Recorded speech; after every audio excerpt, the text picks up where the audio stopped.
Cassandra Tran. Oh wait, let me speak louder.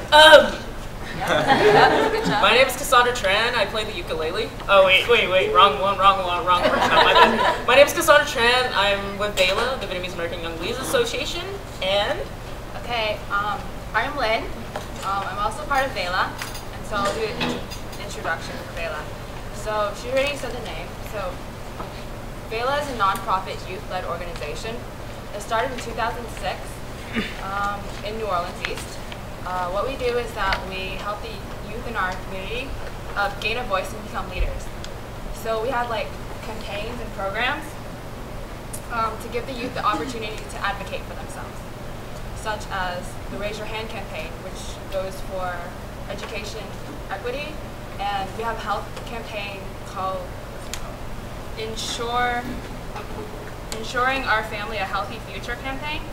And then we also have support groups called YWLP, which is Young Women's Leadership Program. And we have a program called Safe Space. And then we don't like do work all the time. We actually have fun. So we have things like VELA Kickback Night. So on Friday nights, we go to like movies, or we go like laser tagging. We have a dance studio in the back of our place, and we have a recreational program. And so by doing all of this, we are supporting our youth, and we believe that in supporting our youth, we can actually support our community. Great. Yeah, thank you all. So just so you all know what to expect, what we thought would keep it lively would be to have a panel where P2 and I will ask them questions, and then we'll open it up for questions, and then we're actually going to break out into small groups and have discussions in small groups, and then bring it together as a big group discussion.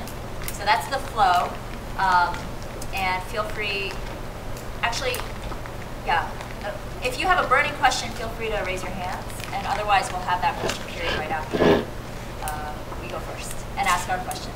That makes sense. All right, so first of all, it would be helpful, both of your groups have won powerful campaigns, and it'd be helpful to hear about the problems that young people, Asian American young people in your communities either were experiencing or are still experiencing. What were the problems that you wanted to address? And maybe you can start. Okay, I'm trying to be loud. Okay. Is that loud enough? Yeah. Thank you.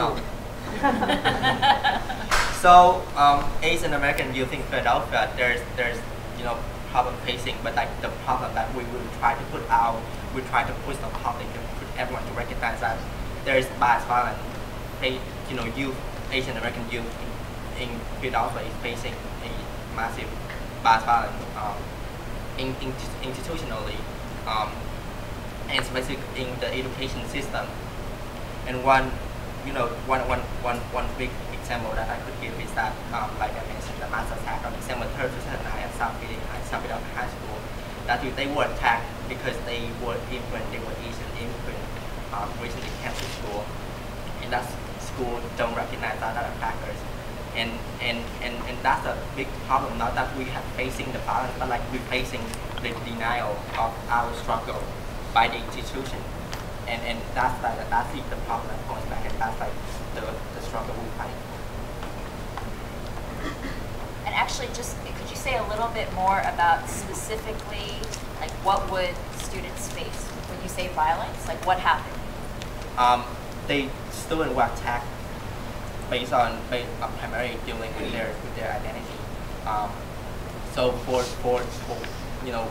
my personal example, my personal experience had been that I went to South Philadelphia High School for 2 years, and that every day my peers get attacked, and all of them was Asian, all of them were immigrant, all of them were recently arrived, and that's a sorry, question again? Yeah, just I asked for a specific example. Like when you say attacked, do you mean beat up? Or? Yeah, it's interpersonal violence that was cultivated by the bias violence, by the bias negative bias mindset that students have for one another. Thank you. one of you want to answer that question? Okay, so this question goes like a little current and past. So currently, we have a problem with the education the youth are receiving. Could you speak up a little bit louder? Okay. Currently, we are having a problem with the education the youth are receiving in our community, and we find that the education they're receiving isn't equitable. So we want to change that. A current, but also like past struggle we went through is the elder and youth gap. And so there's a language barrier between two very different generations, and it also doesn't allow for the elders to like advocate for themselves. And a past problem that we struggled with was an issue with the landfill. And what happened with that is that the government put a landfill near our community without our consent.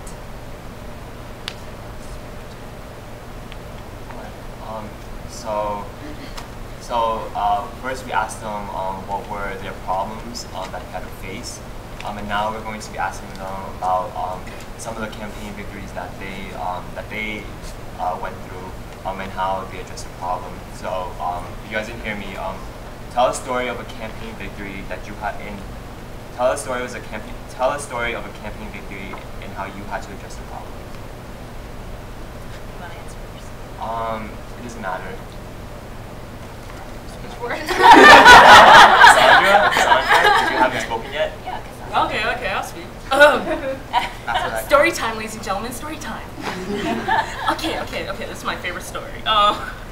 Actually, as Lynn said, the landfill was this issue that endangered our community. It was like a trash dump right in our backyards. As soon as we get home, okay, devastation, Katrina, you know all the deal you see on the TV. And we just see this landfill being placed in our backyard. I'm like, come on, man. So, I'm sorry, humor. Excuse me. So the landfill would spur the birth of Vela. Aww, a bouncing baby group. So the campaign actually began in April of 2006. It was first protest to City Hall with young adults, such as men at the time, and the elders of our community. The young adults actually advocated for the elders to translate, because elders, as again, has language barrier, that gap we have, that big hole in the middle of elders, young adults, and something in between. So during the protest, we had the protest, it happened, the mayor didn't respond, he just left us hanging, but we showed to them that we exist, and we can be loud, you know, show that we're here, but they still continued the dumping afterwards.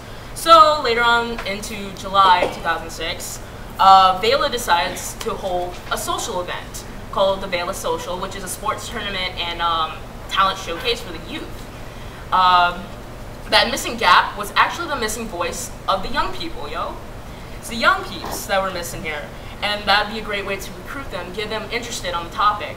Then on to August of the same year, Vela and the community held a training called YVITS Act, Young Vietnamese in Action. I believe that's right, the acronym, so many don't remember. To educate the youth about, like, what is a landfill, why is it endangering us, and why was it placed there in the first place, you know? And so not only did that training consist of learning about the landfill, but also being prepared for a protest, an upcoming demonstration, going to that actual landfill site and protesting. So August 15th, my most memorable day of my life that I will always, it was just so cute when you see your elders, your grandpa, your grandparents having prepared to be arrested or die in prison. Like, they have rice in one pocket. I'm telling you. And the moment they locked arms in front of the gates of the dump site, and it's so emotional, you know? It's like, oh my God. They care about the future, the youth, their community, passing down their history. Because they had to leave that for the first time during the Vietnam War, and they're coming, making a new land their home. And that being taken away again, they're like, hell no! Grandpa gonna go get his ass. And it's just like, it's the most memorable thing because it bridges that gap, because we have that common understanding without it being verbal, but that mutual, spiritual type of deal, voodoo stuff we do in New Orleans. And you just feel it, and it's just amazing. And we won. We shut down that landfill.